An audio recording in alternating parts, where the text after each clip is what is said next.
Good afternoon, YouTube. Welcome to the channel. Today I'm going to be doing a 100% honest review of our first 25,000 miles that we've had with this Jeep Wrangler JK Rubicon Hard Rock Edition. So yes, we have done some visual things, fenders, these fenders, the inner fenders, wheels, tires, and we put a little bit stiffer shock in it, not a real lift kit, but a stiffer shock to just, I guess, raise it a little bit to fit the 35s more easily when we had stock fenders. And then for you guys that are subscribers and been following the channel, at the end of this video I'm going to go ahead and give you an update on the truck and what the rest of the build for the truck is going to be after this. But as of right now, I'll go ahead and get to the Jeep. I know of a lot of people now that are trying to put their 35-inch tires on these Jeep, and that's really all they want to do. So you can see exactly what performance we're getting out of the Jeep now that we have 35s, the difference in fuel mileage, how horrible it is on the interstate now. But I'll go ahead and start with all the bad things first and then jump over to all the good things near the end of the video. The most dreadful thing that we've done yet for the Jeep, that was actually a horrible decision, is this touchscreen. We had Jeep put it in for us. So it came with the deal or the purchase of the Jeep. So for this Hard Rock Edition, it comes with a subwoofer in the back that's water resistant, all that stuff, which we really wanted.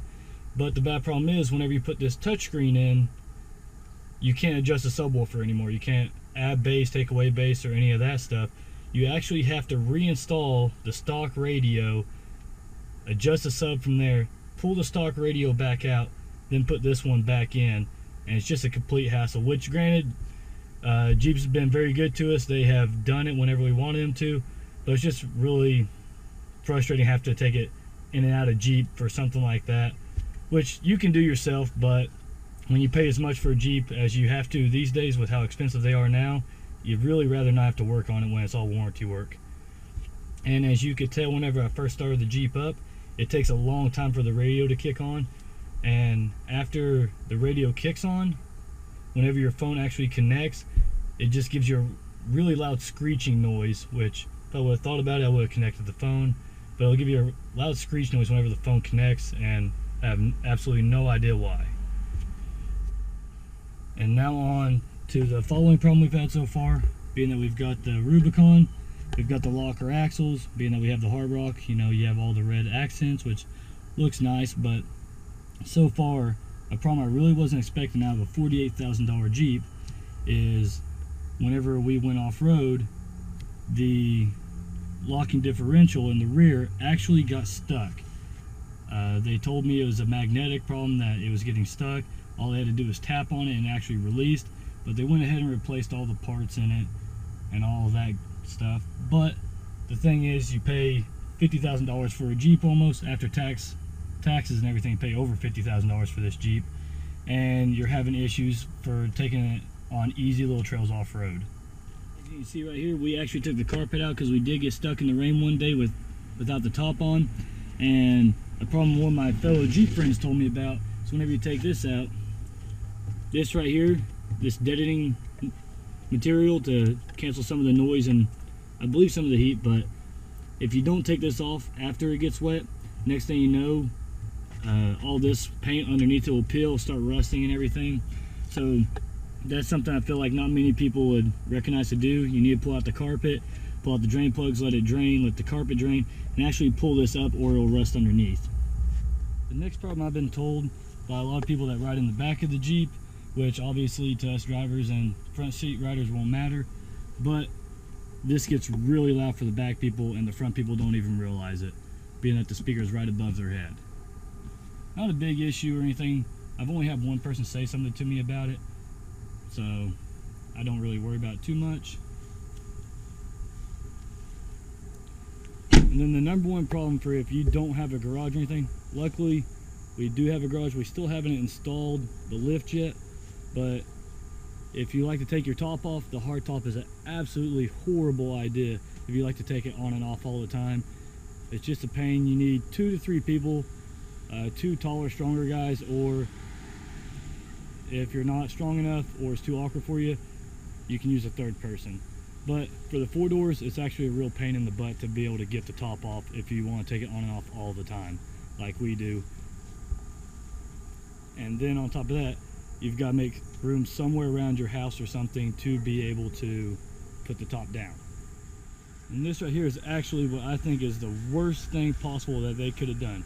For this hard rock package, you pay all the extra money for all your cool bumpers, your winch ready bumpers supposedly, but yet actually to be able to put a winch into it, you have to buy a $300 adapter plate to be able to actually put a winch in it when you already paid roughly $5,000 to have a winch ready bumper, a cool vented hood, and then your core aftermarket type of rear bumper as well with the red accents.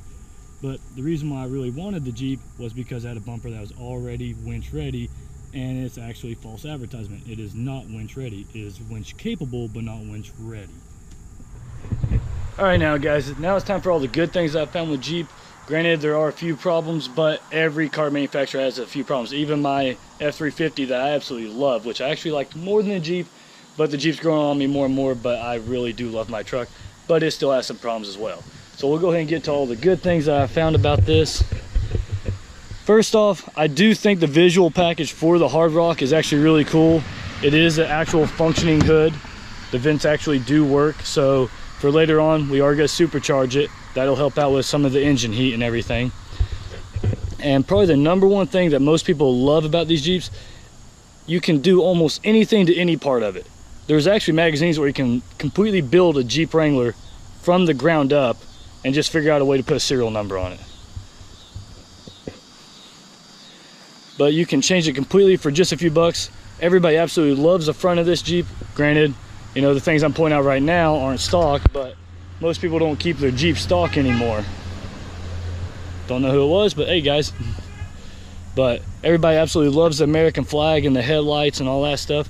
The American flag sticker for the grill was only 80 bucks, and it completely changed what everybody thought about the Jeep. And for the hard rock, you're able to, you know, take off parts and pieces of it to change it visually and everything, which actually really helped for when we originally cut the fenders, because the bumper just looked like it's sticking out too far when the fenders were short and the bumper is all the way out here. So that's a really good thing. You can buy any size lift from really extremely cheap to really expensive. You can go get a lift for a couple $100 all the way up to like 10,000 is what I've seen before. It's 100% custom, but I'm sure there's a lot different stuff out there. With the new Jeeps, you can actually fit the 35s bone stock. All you have to worry about is maybe hitting a fender or two here and there if you actually do take it off-road, which the older Jeeps, that definitely was not an option. When I had my YJ, I had to put a 4-inch lift on it just to fit 31s without rubbing. So they've really upgraded the tire size that you can really do.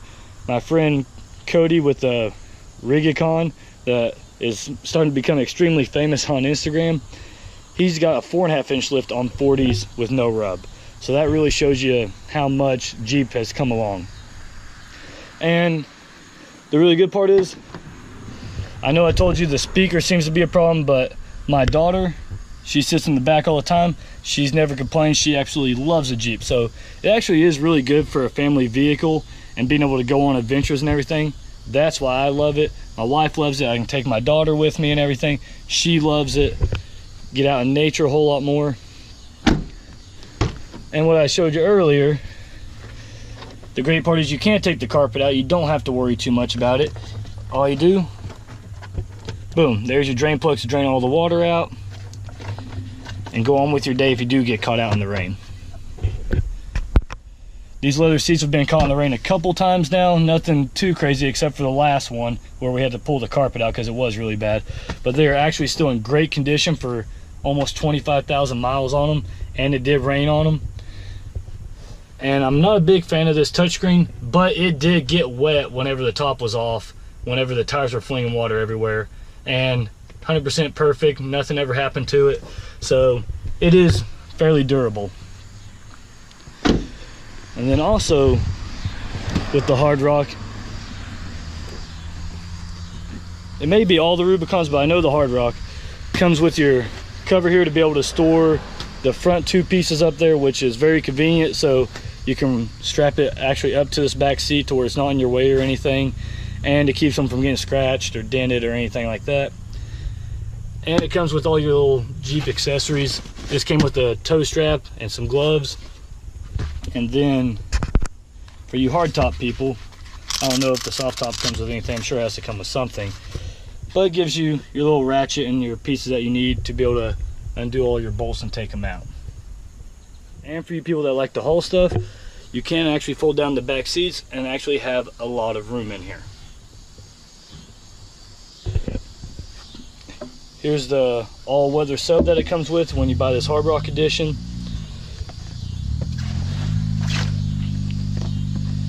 Then you got this little nifty component right here. This is for the newer JK models. Obviously you need to clean a little bit more, but it holds your roof screws, your door hinges and all that. Then you have your jack underneath.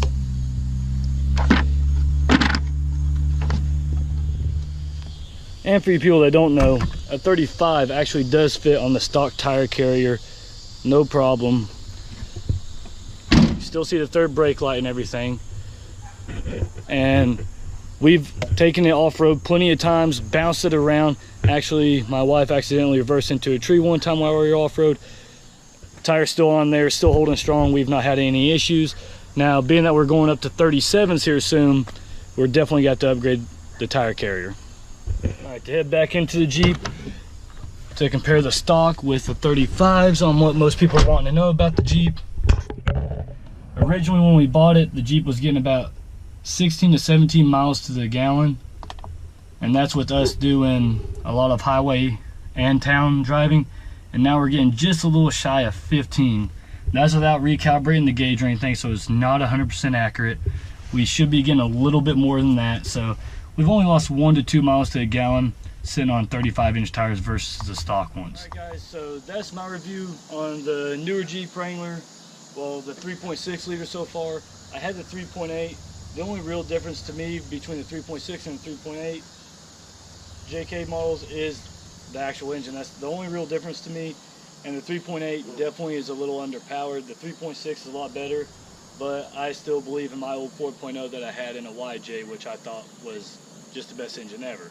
But people have their opinions on it. But I do use this Jeep for day-to-day driving. So does my wife. We take it off-road. We use it for family trips all the way up to almost Canada from down here in Tennessee. So, I mean, overall, I would definitely buy it again. I'm even actually thinking about possibly for our third vehicle buying the new Jeep Wrangler that they're coming out with, the JL. More or less because I'm a huge diesel fan. I love my diesel truck, and they are now coming out with the Eco Diesel for the Jeep Wrangler finally. I don't know about the 8-speed automatic transmission that my wife would want me to get due to she doesn't like driving manual. She can, but she doesn't like it. So the 8-speed automatic transmission, I think, kind of is going to be a problem for people off-roading and it always wanting to shift gears. I think that would be an absolute disaster. But trial and error, we'll find out. They're always doing a lot of stuff to try to improve the Jeep, so I'm looking forward to what the JL model has and possibly even go get it. But for you guys that stay all the way to the end of the video to figure out what is going on with the truck, I will go ahead and take you over. I'll give you a glimpse of the truck. It's about all I can do. It is Sunday, so the shop's closed at it's at right now. But for the Jeep, I absolutely think it's an awesome buy. I personally would not buy the Hard Rock Edition again if I had the chance, because now with the aftermarket fenders and everything, the rock sliders you pay all the extra money for, which I forgot earlier in the video because we don't have them anymore, they don't fit with these type of fenders, and that was more or less just a big waste of money, because for the price of buying the adapter plate for this hitch, I could have bought a different bumper anyways almost. So it's touch and go. Depends if you want the visual look. Most people that buy the Hard Rock, they are going for visuals. They don't take it off-road. I know some do, like we do, but not everyone really goes off-road that buys a $48,000, $50,000 Jeep. Unless you're buying it used, because you can get this thing right now if we sold it for about $40,000, even though it's only a year old, but we put almost 25,000 miles on it, so that's what happens. All right, guys, finally over here at TSI, and this is about all I can do for you just because it's Sunday, guys. Sitting there not being used, making me feel all depressed about it. And sorry, I do use a GoPro, so I can't just zoom in or anything, but you all know what the truck looks like. All right, guys, so what happened to the truck was it's going down the road. It was raining outside, which the truck's almost useless in the rain because of its torque and power. But obviously, me being me, a Dodge Cummins went by, blew a cloud of smoke when he saw the truck. So what do? I become ignorant and I go ahead and give it a little gas, you know, just let him hear that the truck's not stock. And boom, big cloud of smoke. Absolutely horrible screeching noise. And thought it could be something as simple as a turbo line or something to make the loud screaming noise. We wasn't sure.